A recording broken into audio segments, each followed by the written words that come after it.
고맙습니다. 환영해 주셔서. 우리 존경하는 남서울교회의 동역자 되신 우리 선생님들, 오늘 하루만이라도 여러분들의 주님을 향한 헌신과 또 여러분들이 목양하듯이 사랑하면서 가르치는 우리 어린 심령들로부터 위로도 받으시고 또 격려도 받으셔서 나머지 한 해도 주님 주신 교육의 사명을 함께 잘 감당할 수 있기를 축원드립니다.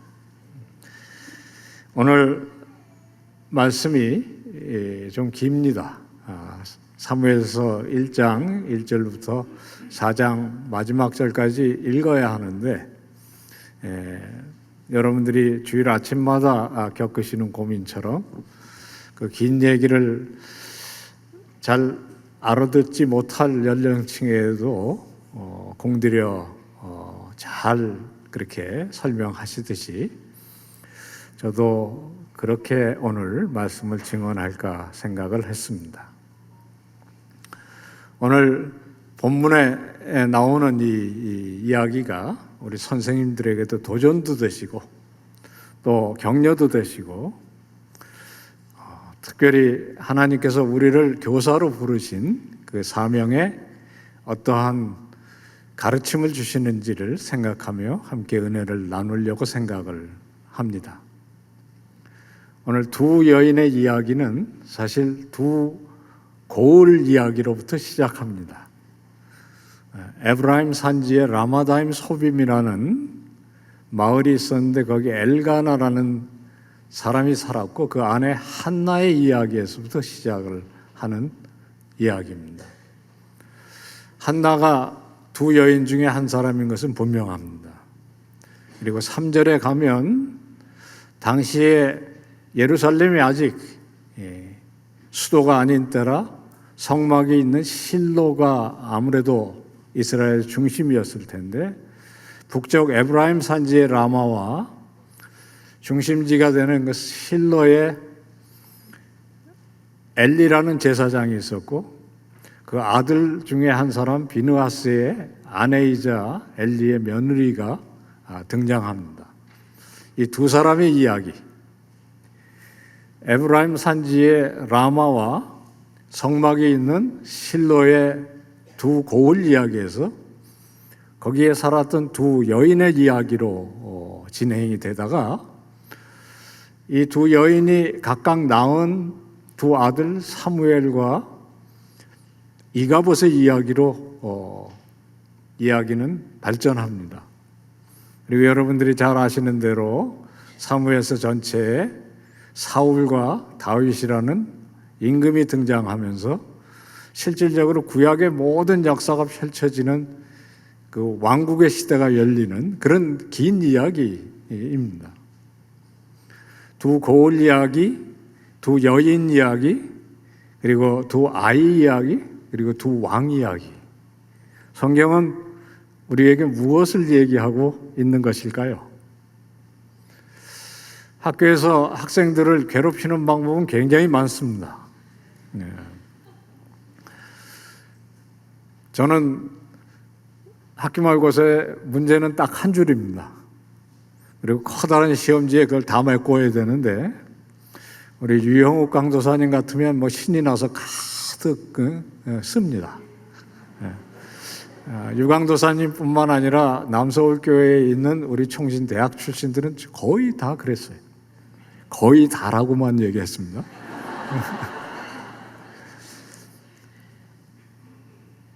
그러나 쓸 것이 없으면 그게 태평양으로 보이겠죠. 고민이 끝에 몇 줄 쓰고 정말 자괴감을 느끼게, 그것도 교육입니다. 조금 쉽게 문제를 내는 방법이 없지는 않습니다. 수능처럼 5개를 주고 고르게 하는 방법도 있고요. 조금 더 줄여줄 수도 있는데 2개를 놓고 그 중에 고르라고 하는 문제는 유치원 수준의 문제입니다. 하나님께서 이 사무엘 시대 그리고 그 앞서 사사기의 시대 그리고 모세로 올라가면 신명기 때부터 문제의 답은 딱 둘 중에 하나였습니다. 너희 앞에 복과 재앙을 놓았느니 오늘날 택하라 하는 것이었습니다. 신명기 11장에 나오는 유명한 도전입니다. 이 법이 하늘 꼭대기에 있는 것도 아니고 바다 건너에 있는 것도 아니고 지금 너희 앞에 있다. 오늘 이 두 법 중에 이 길을 따라서 살면 복이 있을 것이고 그렇지 않으면 화가 있을 것이다. OX 문제입니다. 사실 하나님께서 지금도 우리에게 이 대조와 선택의 문제를 주실 수 있습니다. 오늘 이야기는 두 여인의 이야기에서 사실 초점이 되는 두 아이의 이야기를 우리들이 생각하면 우리가 주일학교에서 어떤 사명을 가지고 하나님 앞에 충성해야 될지가 보일 수 있을 거라고 저는 믿습니다. 첫 번째 이야기, 두 번째 이야기. 어느 것부터 먼저 들으시기를 원하실까요? 되게 협조를 안 하세요. 그래서 제가 정해갖고 왔습니다. 아무래도 좀 무거운 얘기부터 시작을 하는 것이 좋을 것 같아서 이가봇 이야기를 할까 싶습니다. 이가봇이란 카봇이라는 중하다, 영광스럽다 하는 데다가 부정사를 앞에 붙여서 영광이 없다, 영광이 떠나버렸다. 오늘 마지막 구절의 얘기 그대로입니다. 하나님의 영광이 떠나버렸다는 것입니다. 재앙입니다. 아마 성도와 믿음의 가정과 교회가 가장 두려워해야 될 얘기가 우리 속에 하나님 없다. 유명한 필립 얀시의 책 제목입니다. 그 유명한 베스트셀러 기독교 작가가 어느 날 갑자기 자기 속에 하나님이 없다는 걸 발견하고 경악하는 이야기죠. 자기가 힘들고 어려운 것도 있지만 정말 자기 속에 하나님이 계시지 않다는 것을 설마 발견할 줄은 몰랐던 거죠. 우리 속에 하나님이 계시지 않다. 우리 공동체 속에 하나님이 더 이상 계시지 않다는 것은 재앙 이상의 것입니다. 신실하신 하나님께서 당신이 택한 백성을 놔두고 떠나시는 적은 없으십니다. 에덴 동산에서 인류가 선악과의 범죄에 빠졌을 때도 찾아오셨습니다. 그리고 어떤 극한 상황 속에서도 하나님은 항상 당신이 택한 백성들 가운데 계시기를 기뻐하시고 즐거워하셨어요. 그러나 그 백성들 가운데 때로 내 속에 하나님 없다라고 느낄 때가 있었다는 것은 비극이 되는 것입니다. 사실 늘 떠나는 것은 하나님이 아니시고 믿는 자들이었을 겁니다. 오늘의 본문 상황도 그런 것입니다. 그리고 이것은 예견된 비극이었습니다. 우리가 사무엘상을 거꾸로 가면 그 앞에 룻기가 있지만 사사기 내내 오고 오는 시대에 하나님께서 수없는 사사들을 보내서 그들을 암탉이 병아리를 품듯이 품으시려고 했지만 잠시 반짝 사사의 인도를 받다가 떠나고 그것이 꼭 빙글빙글 돌아서 밑으로 하염없이 떨어지는, 신앙생활이 늘 이렇게 올라가면 좋지만 때로 내려갔다도 올라가고 이렇게 해야 되는데 사사기를 읽어보면 이게 계속 내려가는 것입니다. 그래서 사사기 끝자락엔 참담한 사건들로 가득한 거죠. 그리고 사무엘서가 시작이 되는 것입니다. 사사기를 거치면서 이스라엘은 하나님의 영광을 다 잃어버렸습니다. 출애굽에 애굽을 깨어뜨리고 가나안의 여리고 성과 같은 성을 깨뜨리고 거기에 하나님의 영광을 같이 했던 민족이, 하나님의 백성 이스라엘이 하나님의 영광을 다 잊어버린 것이죠. 그 모습을 가장 잘 보여주는 상징이 엘리 그리고 그 가족이었던 것 같습니다. 엘리는 40년 동안 이스라엘을 이끈 사사였습니다. 아마도 가장 오랜 기간을 이끈 사사 중에 한 사람이 분명합니다. 그러나 오늘 본문에 특별히 4장에 나오는 엘리는 98세의 노인이고 너무 몸이 노쇠하고 비둔해서 전장에 나아갈 수가 없는 사람이었습니다. 더군다나 심약해서 굉장히 마음이 불안한 상태에 있었고 가장 치명적인 것은 더 이상 앞을 볼 수가 없는 사람이었습니다. 한 민족의 지도자가 앞을 보지 못한다는 것은 대단히 불길한 상징일 수 있는 것이죠.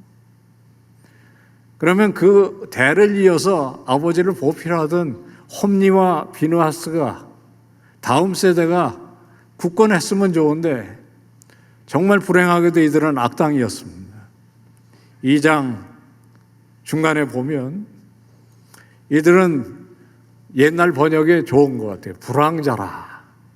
하나님을 알지 못하였더라. 그렇게 되어 있습니다. 제사장입니다. 그리고 기능적인 것을 다 수행하던 사람들이었어요. 그러니까 성전에서 모든 일들을 감당한 오늘날 같으면 목회자였습니다. 하나님을 알지 못하였다. 말은 여기서 알지 못하였다는 말보다는 아마 그 마음속에 하나님 없다. 그런 사람이었을 겁니다. 그러나 그들이 통치하는, 그들이 이끄는 이스라엘의 성막과 그리고 민족이 어떤 상태였을지를 가늠할 수 있는 그런 모습입니다. 결정적인 사건이 터집니다. 블레셋이 사사기 내내 가장 이스라엘을 괴롭히는 강적 이스라엘이 추수대가 되니까 예의대로 추수한 것을 거두러 침략을 해온 거죠. 그래서 홈니와 비느하스가 백성들을 이끌고 전투에 임했는데 나가자마자 참패를 당해서 4,000명이 전사를 했다.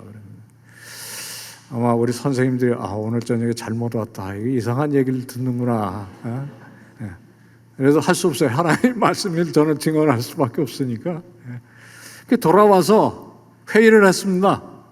우리가 하나님의 백성이고 이 우상 숭배자들과 싸우면 당연히 이겨야 되는데 어떻게 4,000명이 죽는 참패를 당하냐.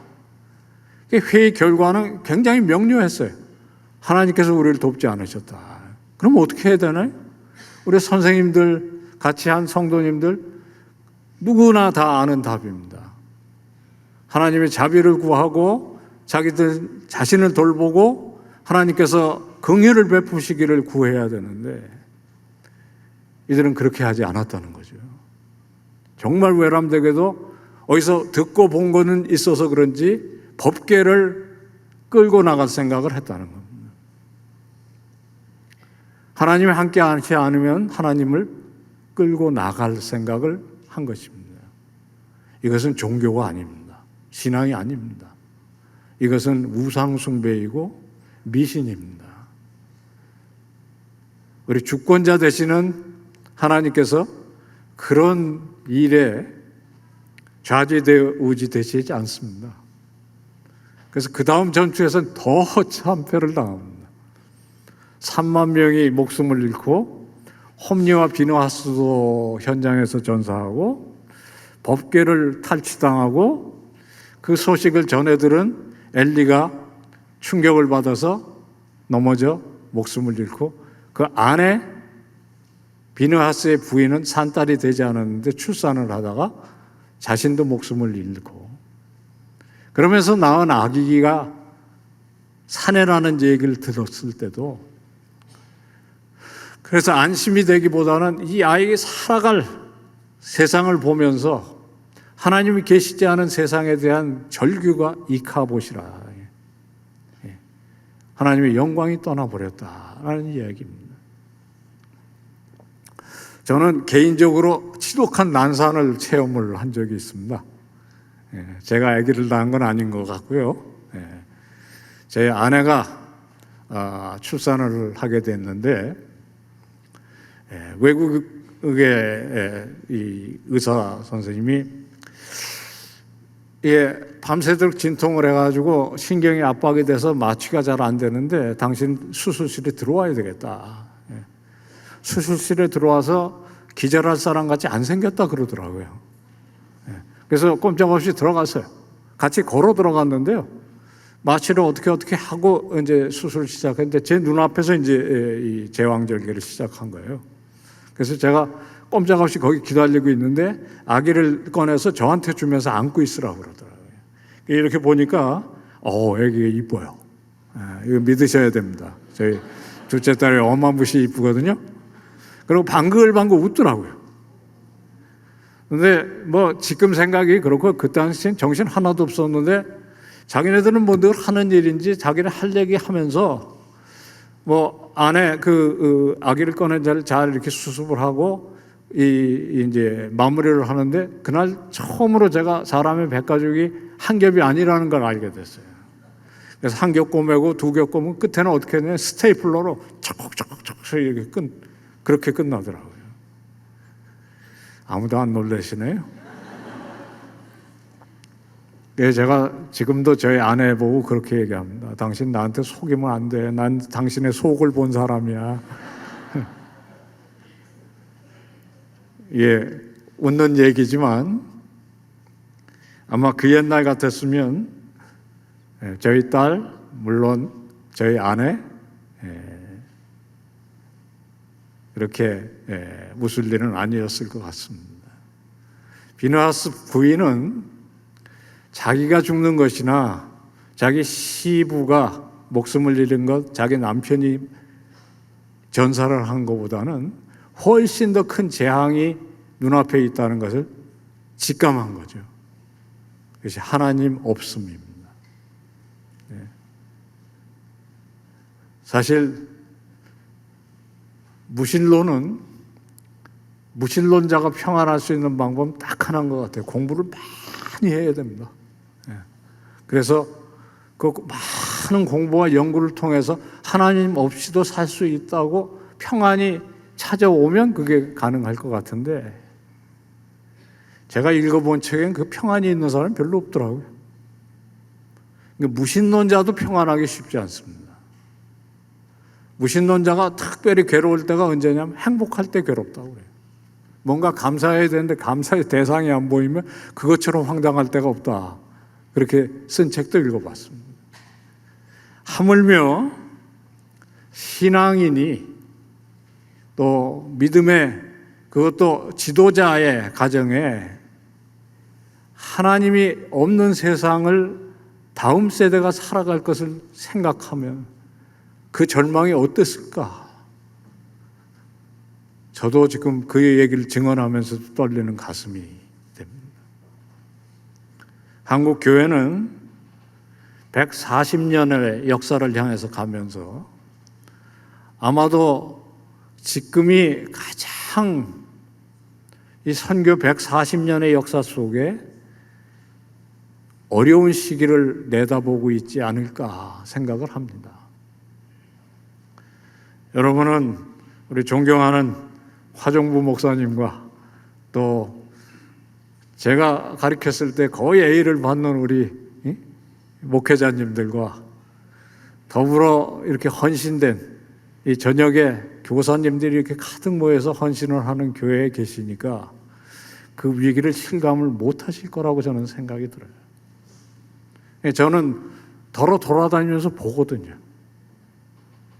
특별히 코로나를 지나가면서 진짜 위기는 성전의 폐쇄나 사람들이 출석하는 것이 여러 가지 상황이 어려운 것이 아니라 다음 세대가 진짜 위기입니다.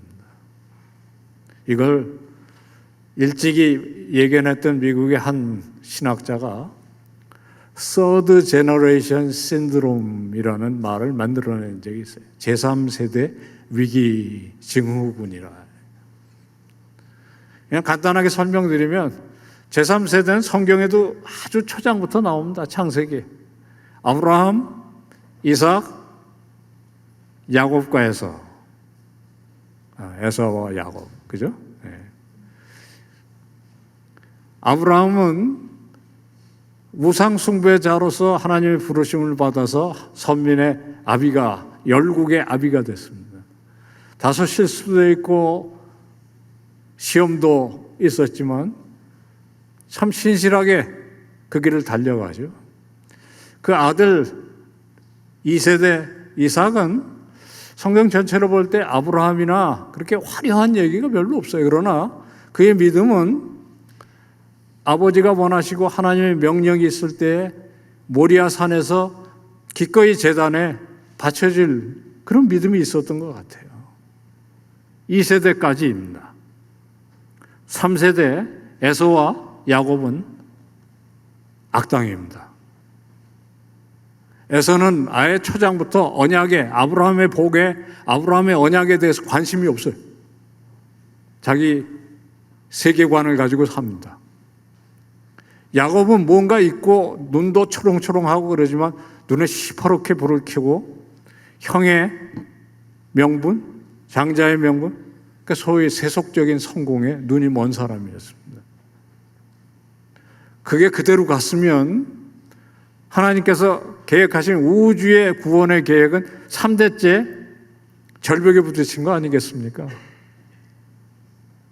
하나님께서 직접 개입을 하십니다. 그래서 야곱을 탈탈 털어서 노숙자를 만드시고 벳델에서 직면하시죠. 벳델에서 야곱이 하나님을 직면하는 경험이 없었으면 그 이야기는 우리가 아는 이야기가 아닐 수 있습니다. 그게 제3세기 세대의 위기론이라는 겁니다. 왜 제3세기 세대가 위기냐? 제3세계는 명목상으로도 기독교인이 위기 속에 왔다 갔다 한다는 거예요. 신앙의 공동체 안에 남아있고 여전히 부모들의 신앙을 따라서 교회에 출석도 할 수 있지만 언약에 관심을 잃는 사람이 있는가 하면 언약을 완전히 세속적으로 포장해서 자기가 살아가는 데 도움이 되는 걸로 바꾸는 소위 명목상 기독교인의 극치라 그렇게 불렀어요. 그리고 제4세대가 가면 그나마 없다는 겁니다. 저는 70년대에 대학을 다녔던 사람이고요. 70년대에 한국 기독교의 부흥을 통해서 많은 혜택을 누렸던 사람인 것 같아요. 엑스플로 74 여의도 광장에 저는 거기서 성가대 했었어요. 그리고 학교, 교회 늘 참 좋은 신앙의 선배들, 목사님들. 그래서 지금 이나마 여기 서 있다고 생각하고 감사합니다.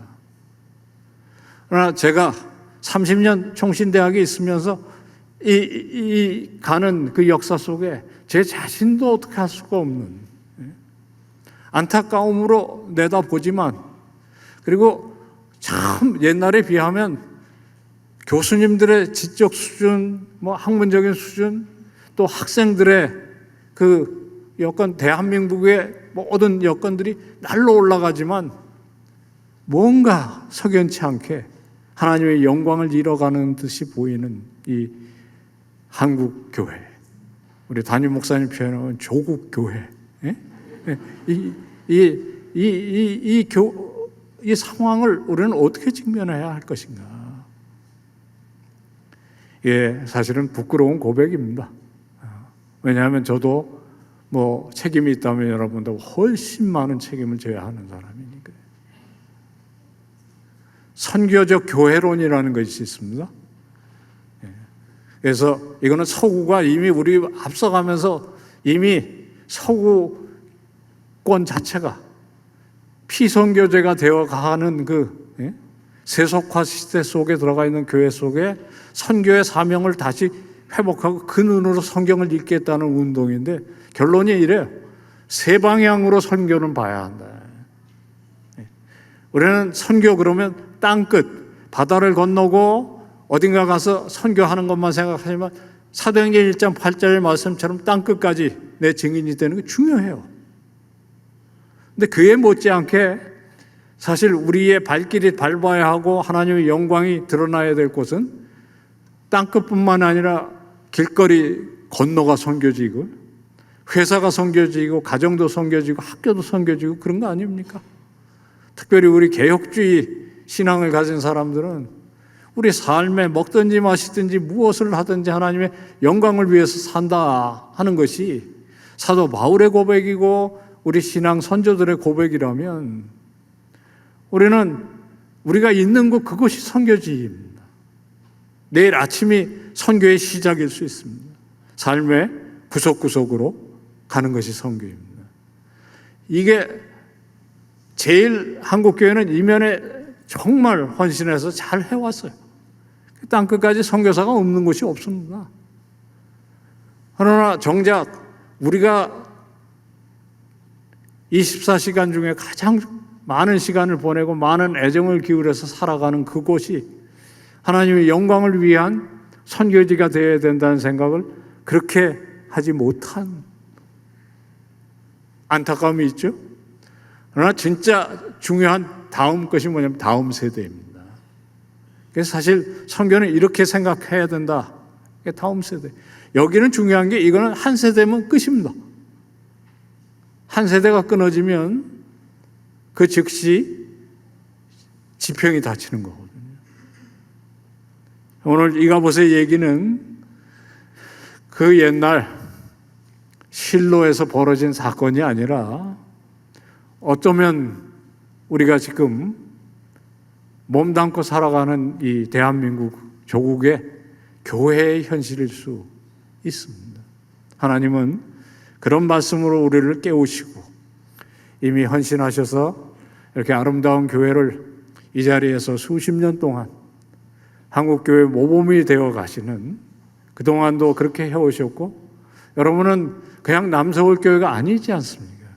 한국교회가 모델로 삼고 모범으로 삼는 그리고 여러분들의 주일학교에서 하는 일에 대해서 다른 교회들이 배우기를 원하시는 이 교회에서 이가봇이 아니라 선교적인 사명의 비전을 갖는 그런 귀한 교회가 되어주셔야 하겠습니다. 그렇게 하셔야 한국교회가 소망이 있는 교회가 될 줄로 믿습니다. 두 번째 이야기는 사무엘의 이야기입니다. 언짢았으면 용서하시고 하나님의 말씀으로 여러분들이 받으시고 사무엘의 이야기는 그러면 우리들이 어떻게 해야 하느냐 하는 얘기를 전해주십니다. 이가봇이 영광이 떠나버렸다. 영광이 없다. No more glory. 그런 뜻이라면 사무엘은 하나님께서 들으셨다는 뜻입니다. 서무라는 말의 원형이 들으심이라는 뜻입니다. 그것이 엘과 더불어서 그러니까 하나님께서 들어주셨다. 하나님. 누구의 기도를 들으셨습니까? 한나의 기도를 응답하신 것입니다. 한나의 기도는 이 암흑의 사사기의 역사를 걷어내고 사무엘을 넘어서 사울을 넘어서 장차 오실 예수 그리스도의 예표가 되는 다윗의 시대를 여는 서막입니다. 저는 이 본문을 설교하려고 들여다볼 때마다 참 그 서술하는 방식에 또 어떤 면에 감동을 느낍니다. 사사기의 참담한 역사로 사실 절망할 수 있습니다. 하나님께서 그렇게 많은 사사를 통해서 백성들을 깨우치시고 구원하시고 하는데 여전히 계속 나빠만 가는 상황 속에 간주곡이 있죠. 룻기가 있습니다.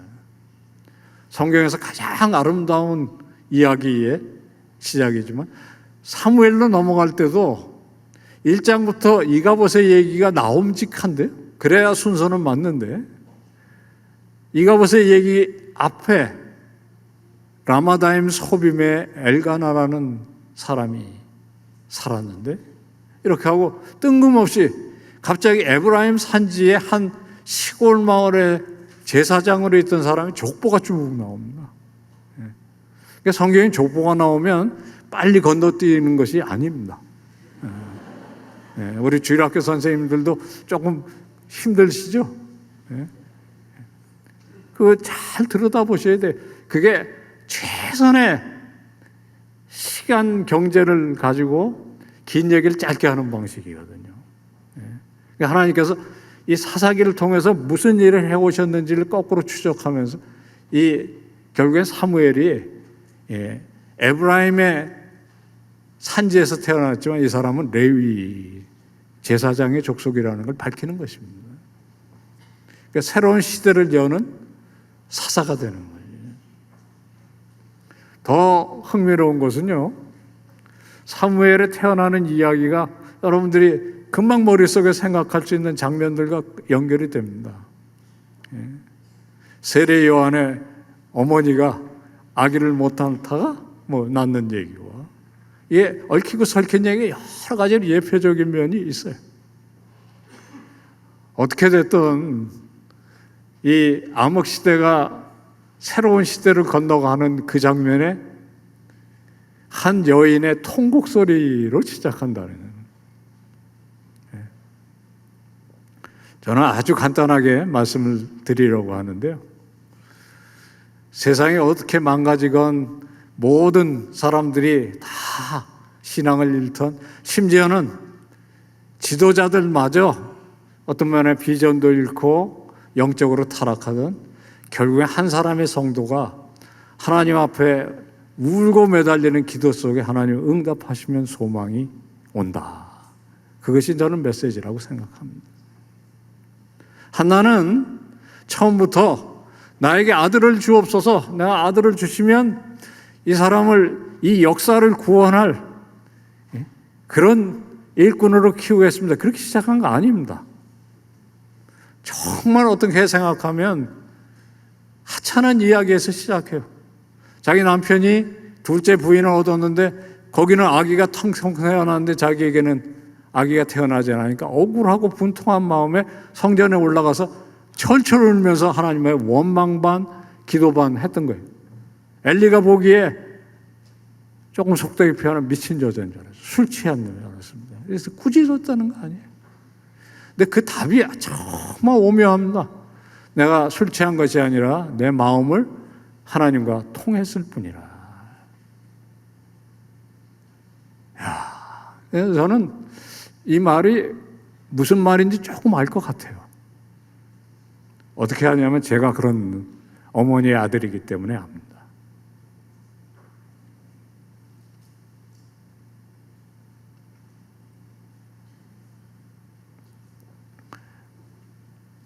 저희 어머니는 제가 신학대학을 그만두고 소명을 회복하기까지 4년을 철야기 돌아가셨어요. 제가 15년 외국에서 공부를 하는 동안 내내 기도 제목은 딱 하나 하셨던 것 같아요. 그래서 제가 지금도 학교에서 좀 속 썩이는 학생들 부모님을 만나면 권하는 건 딱 하나입니다. 저 아들을 직접 손대서 어떻게 하시려고 하지 마시고 하나님께 맡기시고 기도를 하세요.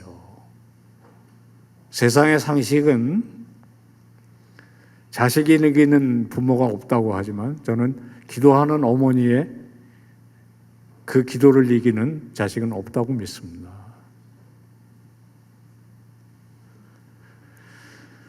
우리 유치부, 영화부부터 시작해서 중고등부를 거쳐서 초등부, 유년부, 심지어는 대학 청년까지요. 저는 이 남서울 교회가 한나가 아니겠습니까? 미국의 그 유명한 말처럼 한 위대한 인물이 태어나기 위해서는 온 동네가 필요하다. 이게 온 동네 아닙니까?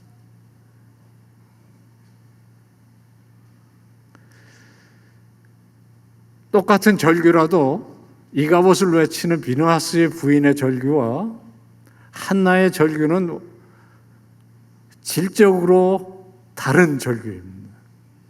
하나는 그냥 자기의 안타까움과 낙담 때문에 소망 없음을 부르짖는 것이지만, 그냥 사소한 자기의 소원에서부터 비롯되는 기도지만 결국에 하나님과 마음이 통할 정도에 이르는 그 기도는 하나님의 역사를 이루는 기도라고 저는 믿습니다.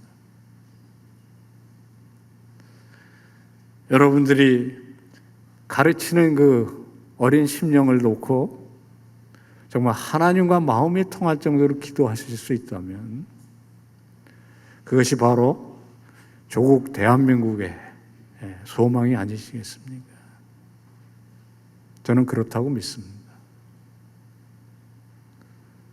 아들을 구하는 기도 끝에 아들을 얻었는데 그때부터 진짜 한나의 모습을 보게 됩니다. 젖을 뗄 때까지만 품게 안고 그 어린 아들을 어떻게 얻은 아들인데 나시린으로 바치지 않습니까? 그리고 때가 될 때마다 성막에 올라갈 때마다 그 아이를 위해서 에봇을, 작은 에봇을 만들어서 입혔다, 그런 말씀이 있어요. 이게 이제 우리가 방금 지나온 초파일의 동자승을 생각하게 하는 장면인 것 같아요. 네. 그 절간에 가면 그 조그만한 아이들이 까까 머리에다가 승복을 입고 이렇게 왔다 갔다 하는 모습과 비슷한 장면일 것 같습니다. 물론 섬기는 대상은 다르지만 좋은 비유가 아닌 것 같으네. 좀 분위기가 쌓여지는 거 보니까. 그런데 하여튼 어린 아이가 제사장의 에봇이 필요하지 않잖아요. 그것은 기도일 겁니다. 내가 하나님 앞에 서원한 대로 드렸고 이제부터는 하나님께서 이 아이를 만들어 가는데 내가 할 일은 이 아이를 위해서 기도하는 것이라. 그 세마포 에봇은 그 속된 표현을 한 땀 한 땀이 기도로 만들었을 거 분명해요.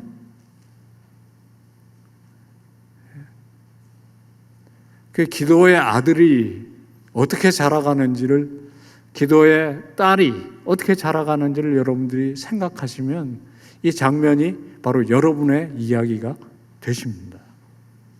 여러분의 가정의 이야기가 전부가 아니지 않습니까? 우리는 믿음의 가족입니다.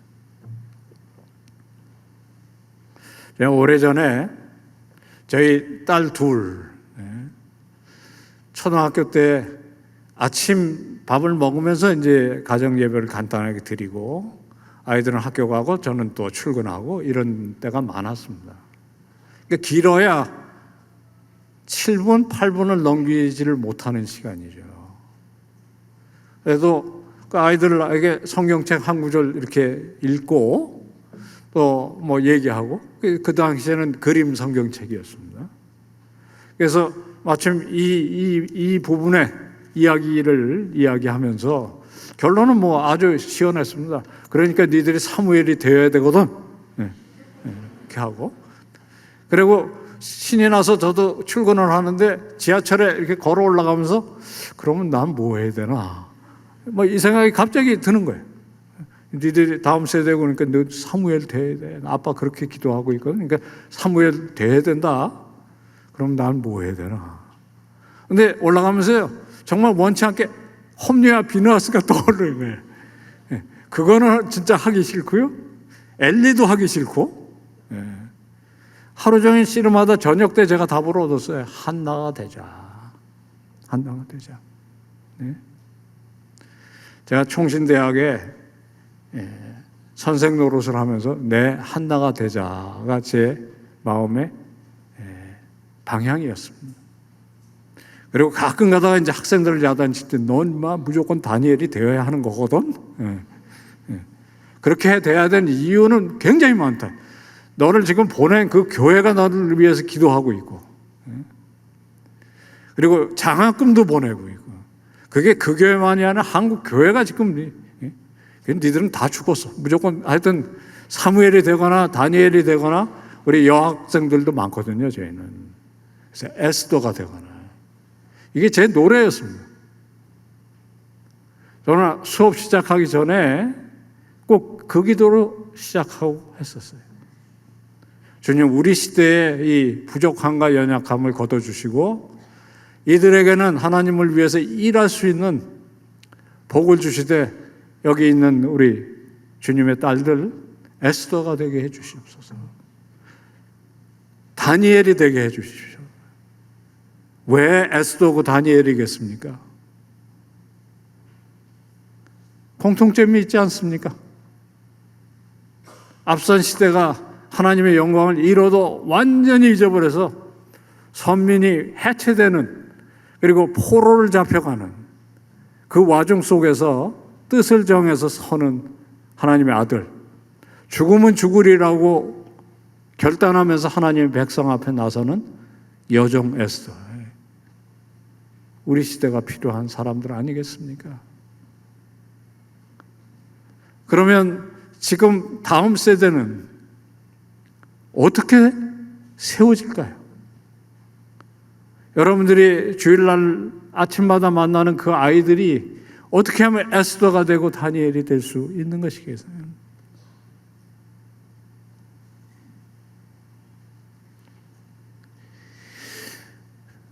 대한민국을 요즘 젊은이들이 헬조선이라고 불러요. 그래서 제가 목사님들 가끔 가다가 섬길 기회가 있으면 우리가 무언 짓을 했길래, 이게 좀 언사가 격합니다. 죄송합니다. 우리가 무언 짓을 했길래 이 귀한 복음의 터전인 나라가 헬조선이 되어 갑니까? 그렇게 묻곤 해요. 수년 전에 미스터 선샤인이라는 드라마가 있었습니다. 제가 그게 꽂혔어요. 저는 처음부터 보지 못했습니다. 아내가 이거는 봐야 될 것 같아요. 그래서 제가 저는 뭐 그게 직업이기도 하고요. 문화 비평이. 그래서 보면 또 열심히 보고 앞뒤 전후까지 다 파서 봅니다. 1907년입니다. 나라는 망해가고 있었습니다. 하나님은 1907년에 다른 일을 하고 계셨습니다. 그 드라마의 시작은 이렇게 시작해요. 어제는 멀고 오늘은 낯설고 내일은 두려운 시대를 살고 있었다. 거기 나오는 주인공은 다 나름대로 그것을 각자의 위치에서 각자가 원하는 방법으로, 그러나 다 의병이 돼서 나라를 구하는 그런 이야기인데요. 1907년은 평양 대부흥의 해였습니다. 한편으로 세상의 안목에서 보면 이것은 틀림없이 이가봇이었습니다. 대한제국은 망하고 있었어요. 하나님은 정작 다른 곳에서 다른 역사를 시작하고 계시고, 그래서 우리가 지금 이 자리에 있는 것입니다. 특별히 한국 교회는 그 하나님의 놀라운 역사와 그 역사 끝에 능력을 갖게 된 분들이 모진 신사참배를 견디고 세워져서 지금까지 교회가 있는 것 아니겠습니까? 그리고 그 일을 2024년 지금 5월 19일에는 여러분과 제가 하고 있는 것입니다. 사실 여러분들이 하시는 것입니다. 저 같은 사람이 현장에 더 이상 없거든요. 우리 사랑하고 존경하는 남서울교회의 교사 여러분, 진심으로 축복드리고 싶습니다. 저는 주일학교 선생까지 하면 한 거의 60년 한 것 같아요. 교사를. 근데 행복합니다. 정말 교사만큼 저한테 맞는 직업은 없었다. 저희 큰 누님도 작은 누님도 40년 이상 교사였습니다. 그러니까 이쯤 되면 DNA인 것 같아요. 그러나 그 DNA 넘어서 저를 이 자리에 지금도 서게 하는 것은 하나님께서 주신 소명입니다. 그리고 여러분의 소명입니다. 그것이 이 시간에 우리가 함께 있는 복이고, 함께 손을 잡고 함께 기도하면서 한 사람 한 사람 여러분들이 한 영혼 한 영혼 만날 때마다 그들이 다음 세대의 에스더가 되고 다음 세대의 다니엘이 되어야 하는데 제가 이 다음 세대 얘기하다 누군가에게 혼난 적이 있어요. 우리가 왜 다음 세대입니까? 지금 세대입니다. 그러더라고요. 제가 사실 정신이 번쩍 났어요. 다음 세대라는 말도 일종의 기득권을 지키려는 음모가 담겨 있을 수 있구나 그런 생각을 했어요. 실제로 그렇습니다. 그리고 실제로 그걸 가지고 권력을 행사하죠. 그러니까 아직 때가 안 됐으니까 까불지 말어. 내 말 잘 들어. 사실은 어떤 면에 그들의 순수한 믿음으로부터 우리가 들어야 할지 몰라요. 주님께서 어린아이를 안고 축복하시면서 하셨던 말씀 우리들이 기억하면서 이제는 그들과 함께 그들을 위해서 기도할 뿐만 아니라 그들과 함께 기도하시면서 함께 남서울교회를 세워가시는 그 일에 가장 중요한 고리 역할을 하시는 우리 선생님들 다 되시기를 주님의 이름으로 축복드립니다.